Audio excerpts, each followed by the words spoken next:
The technology is not the point of the art, right? But the art itself is some expression, emotion, or perspective. And so I think there's a kind of beautiful relationship there where it's not art versus technology, it's really this combination of the two making something together.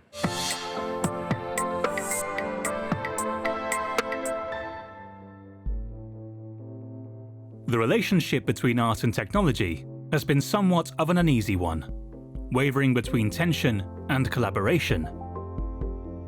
Traditional fine art fans have been wary to the use and abuse of new technology, and techies have been resistant to the pure creative influence of art. But with phones in our pockets, smart cars in our garages, and AI in our homes, our lives have become inextricably linked with technology. And this shift has become fascinating to artists and technologists alike. Some people think that technology is toxic, but I don't. I think that technology is really the underpinning to understanding what our place is in society. In this series, we explore the art, artists, and institutions platforming work that sits at the intersection of art and technology. Technology provides the tools for the artists to create works which reflect our contemporary world. And investigate the questions that matter, not just to artists, but to us all. In this episode, we feature 3 different art destinations. And we meet with curators and artists to explore how they're bringing artists together to explore new artistic frontiers. At LACMA in Los Angeles, Joel Ferree introduces us to the Art and Technology Lab. At the Transmediale Festival in Berlin, Kristoffer Gansing questions the limits of our networks. And at the Shed in New York, Alex Poots welcomes us to a revolutionary new space. It's really important that there are places that can support both emerging artists and established artists to develop their practice. A brand new art centre has wheeled itself into Midtown Manhattan. The Shed opened in 2019 and immediately proclaimed its radical new model for culture and commissioning inside an awe-inspiring flexible space. A lot of places that I've worked in, the physical demands and the physical properties of the institution means that an incoming artist has to make work in a certain way. Here at the Shed, the building is adaptable to what artists might want to make. I would say that museums and galleries are trying to catch up with the challenge of presenting emerging technologies. I think within an artistic context, you're going to see museums, galleries, institutions expand the kinds of teams that it takes to support these works and grow the kind of leadership that is needed to maintain them over time. The Shed is a commissioning centre, so we start with an artist and their idea, and we support them to make that idea a reality. It's about imagining something that might not be there, whether the materials are physics or paint. I hope that at the start of the 21st century, we can be part of a group who are interested in lowering the silos and allowing artists and audiences to look in other areas of human creativity. The Shed's latest exhibition, Manual Override, casts a critical eye on the emerging technologies of our time. The technology that we use is often unseen. It's working beyond us. And so the artists that are gathered in Manual Override all make a practice of critique of technology. The format of the exhibition focuses on the work of Lynn Hirschman-Leeson, whose electronic diaries form the kind of central spine of the exhibition. I do artwork that bridges science and technology and try to explore issues of our time and issues that use the technology of our time. I think that the tools of our time for artists are the things that are invented in our time. Technology is the tools, the paintbrush, it's the way that we see things today.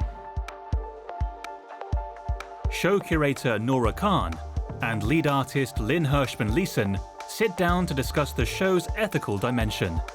This idea of technology as a tool that's neutral is, I think, a really pervasive and insidious one. I think the more that we embrace the fact that there is ideology behind technology, there's a person who made it, there's a person who created it and put their values in it, we can better tackle the problematics and the ethical issues that technology offers us today. Some people think that technology is toxic, but I don't.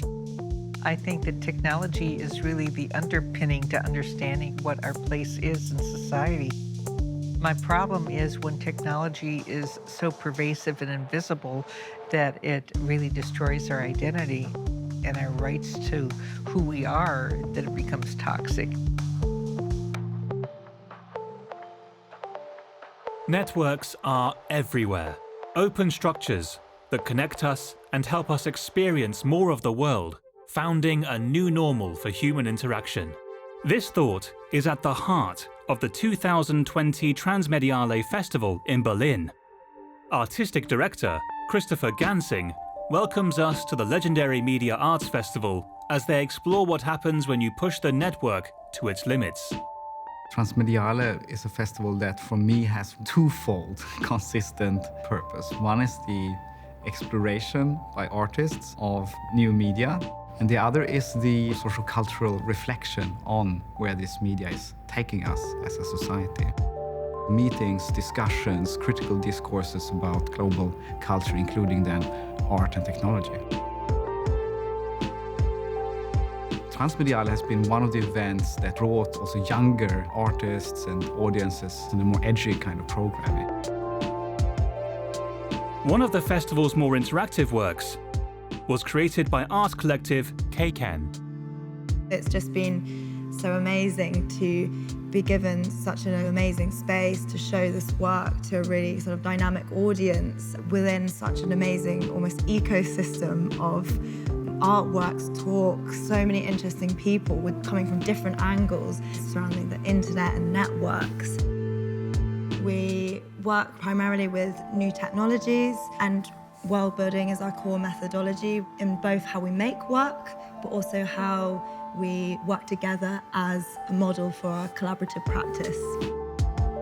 I, from the beginning, kind of set out to apply what I call a post-digital perspective. It's not so much for me about inside the festival that it has to always showcase the latest tech, but to kind of be a site of reflection for where technological development is going. That also is in regards to who is being invited. People come from hybrid backgrounds and not necessarily from the fine arts. They come from tech or design or from film or from science. And I think it's really important to have a festival which allows for this transdisciplinary meetings to take place.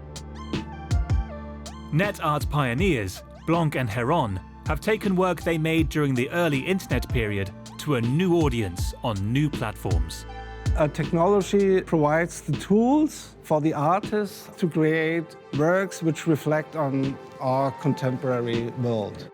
We were interested in real participatory art, and so the whole internet seemed to be the right place to create participatory systems. Whether that could be art, this was the question, because there was no net art in the internet at this time, and we started with that. We created these chat rooms, we collected log files, and now with this work we are presenting here at the Transmediale, we are reenacting these old log files with a contemporary twist. And now we added this app programming. Now you have a chat app for your smartphone, and also the augmented reality to experience the log files as a sculpture in the real space. What's amazing about being an artist and working with technology is that you have all these new tools to make new things that can be undiscovered. It's completely new territory, and that really shifts in the way you make work. LACMA is the largest gallery in the west of America and holds a staggering 125,000 works spanning millennia. It's also home to the Art and Technology Lab, an open experimentation zone between artists and technologists. It was the moment when that digital revolution was becoming a social media revolution, just starting. And a lot of museums were so upset that people had phones with cameras on them and they were taking pictures, and there was this sense that you've ruined the experience. But as we know, you're photographing things you're interested in. You're sharing them with your friends. And one could see that relationship growing between the physical material world and the media world, and how together they construct human identity in the present. So the Art and Technology Lab is not really a place, but a concept. The idea is, can you help pair artists with technologists, scientists to create something new? The lab serves as a proving ground for new technologies. The program is very exploration-driven. Projects happen worldwide or online or in space. We've done really exciting things like launch a sculpture into low Earth orbit, and we've worked with really exciting artists like Kristen Mosher, who has a long history of using artistic inquiry as a way of looking at landscape. I had proposed to find out what the exact shape of a wave is.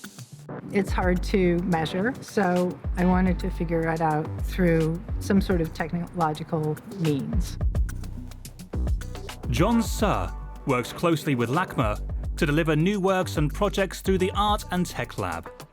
The convergence of our technology for me has been thinking about problems or challenges that I never thought about before. In this case, in terms of creating a new type of art. The technology is not the point of the art, right? But the art itself is some expression, emotion, or perspective. And so I think there's a kind of beautiful relationship there where it's not art versus technology, it's really this combination of the two making something together. Technology has created a seamlessly connected world. And this has led stronger notions of collaboration and collectiveness, which has powered many artists and institutions to create new, diverse work built by many new artistic relationships. But is the artist's role becoming more empowered or diluted? Perhaps the traditional idea of a solo artist is something that is fast becoming extinct.